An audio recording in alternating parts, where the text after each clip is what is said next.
এই মুহূর্তে সবচেয়ে বড় খবর এইচডি লাইভ 24/7 এ এবং নিবিসিংহ যতনি সেলাই কখতুমা এইচডি লাইভ 24/7। इस वक्त की सबसे बड़ी खबर। Breaking news now on HD live 24/7।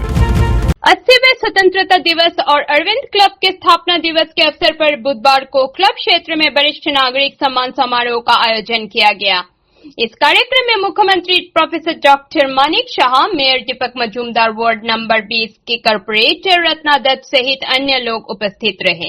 वरिष्ठ नागरिक समाज का बोझ नहीं है, वे हमारे मार्गदर्शक और प्रेरणा है।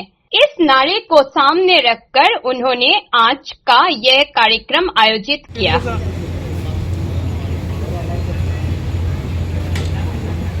তারপরে আসবেন শ্রী দীনেশ তলাপাত্র। আসবেন শ্রী দীনেশ তলাপাত্র, শ্রীমতী খুশি দে, শ্রীমতী খুশি দে,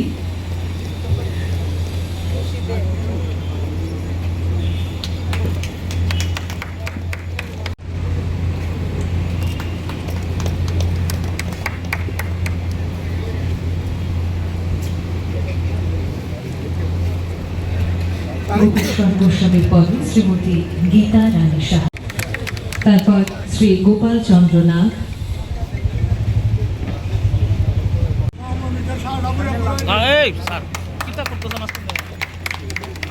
গীতা রানী সাহার পদে শ্রী নারায়ণ চন্দ্র সাহা,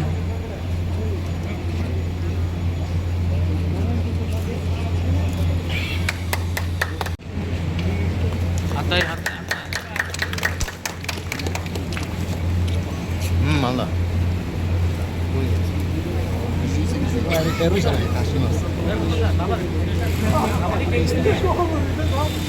প্রবীণ সংবর্ধনা অনুষ্ঠিত হচ্ছে অরবিন্দ কলেজে। প্রবীণ নাগরিকদের সংবর্ধিত করছেন রাজ্যের মাননীয় মুখ্যমন্ত্রী মহোদয়। হয়তো সাময়িক প্রবলেম হচ্ছে, অনেকে কারণ এইভাবেই ভেবেছে এইভাবেই চলবে জীবন। কিন্তু আজকে আপনারা দেখুন যতগুলো এখানে আমরা ওয়াটার বডিজ গুলো আছে আগরতলা শহরে, কি সুন্দর হয়েছে বলুন। শীতবাড়ি কিছুদিন আগে আমরা সেটাকে এত সুন্দর ভাবে আমরা এটাকে পুনরুদ্ধার করছি। একটা ওই এলাকার মানুষ সুন্দরভাবে থাকতে পারবে, সুন্দর অবস্থার সিচুয়েশন করা হয়েছে। ওই দিকের জায়গার জমি দামও বাড়বে। কিন্তু একটা আমরা যেমন হয়, এই সরকার যেমন একটা স্বচ্ছতার মধ্যে থাকতে চায়। এখন কিছুদিন আগে 2024 সালের সেপ্টেম্বরে উনি ঘোষণা করেছেন যারা 70 বছরের ঊর্ধ্বে যারা আছেন তাদেরকে স্বাস্থ্যের জন্য যেন তার ছেলে মেয়ের কাছে হাত পাততে না হয়। 5 লক্ষ টাকা করে, এবং তার আয় কত সেটা কিন্তু ইম্পর্টেন্ট না, যে কোনো আয় সেটাকে উপরে রেখে 70 বছর ঊর্ধ্বের সমস্ত লোককে আয়ুষ্মান ভারত জন আরোগ্য যোজনা উনি সেটা ঘোষণা করেছেন। আমরা ওনাকে দেখে মুখ্যমন্ত্রী জন আরোগ্য যোজনা আমরা শুরু করেছিলাম, এবং সেখানে 70 বছর ঊর্ধ্বে যেই থাকুক সেটা কিন্তু তখনও ঘোষণা হয়নি। আমরা যখন মুখ্যমন্ত্রী জন আরোগ্য যোজনা শুরু করি সেখানেও ভারত ত্রিপুরা রাজ্যের সমস্ত মানুষ কিন্তু সেই স্বাস্থ্য সুরক্ষার ক্ষেত্রে তার যে ইন্স্যুরেন্স সেটা আমরা করেছিলাম। এখন 70 বছর হওয়াতে সেটা যখন মাননীয় প্রধানমন্ত্রীর জন আরোগ্য যোজনায় চলে গেছে, আমাদের জন্য অনেকটা সে অর্থের ভাগটাও কিন্তু অনেকটা কমে গেছে। এবং আরেকটা বিষয় আমি দেখতে পেয়েছি যে অটল অভ্যুদয় যোজনা মাননীয় প্রধানমন্ত্রীজি সেটা শুরু করেছেন। এই যে আপনারা যেটা করলেন, ক্লাবের সভাপতিকে বলবো এবং আমার ফুল টিমকে, সেক্রেটারিকে বলবো, এই যে যারা প্রবীণ নাগরিক আছেন তাদেরকে যে যদি চোখের চিকিৎসা হয়, বিভিন্ন সচেতনতা কর্মসূচি হয়, ক্যাটারেক্ট অপারেশন হয়, তাদের আসা যাওয়ার যে খরচ এই যে অটল অভ্যুদয় যোজনা তার মাধ্যমে কিন্তু সেটা কাভারে যাবে। এর জন্য আমরা কিন্তু অনেক সময় এটা কিন্তু আমরা জানিও না, এর জন্য অ্যাওয়ারনেস দরকার। অরবিন্দ ক্লাব আজকে 66তম প্রতিষ্ঠা দিবস পালন করছে,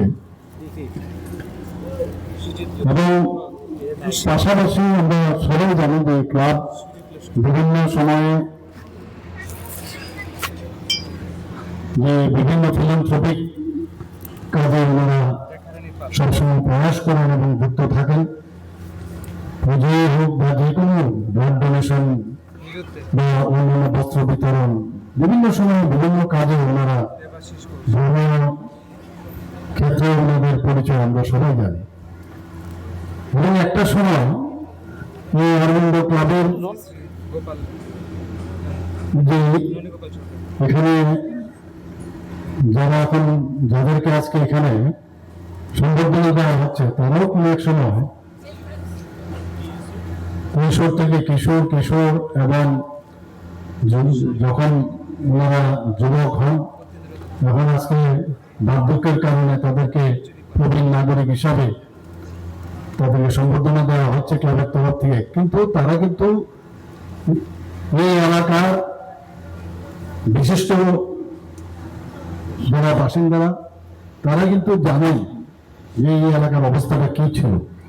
যে তাদেরকে সম্মান দেওয়ার যে প্রচেষ্টা, মাননীয় প্রধানমন্ত্রীজিও সেই ব্যবস্থা রেখেছেন। তাদেরকে কোনো অবস্থায় আমাদের ভুলে চলবে না। কারণ আজকাল আমরা দেখি যে অনেক সময় বহু জায়গায়, আমাদের ত্রিপুরাতেও প্রায় 5টার মতো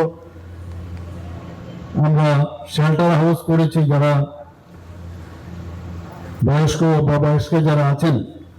আরো করবো আগামী দিনে, অন্যান্য 5টা ডিস্ট্রিক্টে আমরা করেছি, আরো প্রতিটা ডিস্ট্রিক্টে আমরা করব।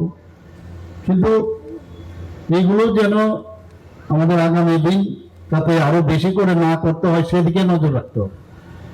ঘরের ভিতরে তাদের সম্মান যাতে দিতে পারি আমরা, নিজেদের সেই মানসিক অবস্থান, মা বাবা, দাদা দিদা, ঠাকুরদা ঠাকুরমা, তাদেরকে নিজের করে তাদের হয়তো বা শারীরিকভাবে ওনারা চলতে অসুবিধা হয়, কিন্তু তাদের সাথে একটু বসা উচিত প্রতিটা মানুষের, ইনক্লুডিং মি বা এখানে যারা আছেন সবাইরই উচিত। আমরা সময়ের কারণে আমরা ব্যস্ত থাকি, কিন্তু এই একাকিত্বর যে বিষয়টা, সেটা কিন্তু একদিন তোমারও আসবে, একদিন আমারও আসবে।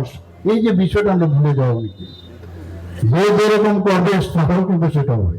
এবং আমরা যদি এই যে সংস্কৃতিটি যদি আমরা ডেভেলপ করতে পারি সমাজের মধ্যে, সেটা যদি প্রতিষ্ঠা আমাদের ছিল সেগুলো, কিন্তু এখন মাইক্রোস্কোপিক যে ফ্যামিলি হওয়ার সুবাদে আমরা এর থেকে বেরিয়ে যাচ্ছে এই কারণে যে আমি আমার ছেলে মেয়ে নিয়ে ব্যস্ত। কিন্তু আমি যার থেকে আমি উত্তরাধিকারী সূত্রে আমি আজকে বর্তমান, তাকে ভুলে যাওয়াটা ঠিক নয়।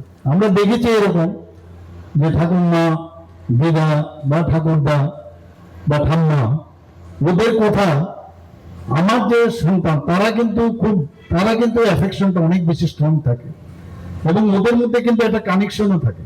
Bureau Report, AGT Live 24/7.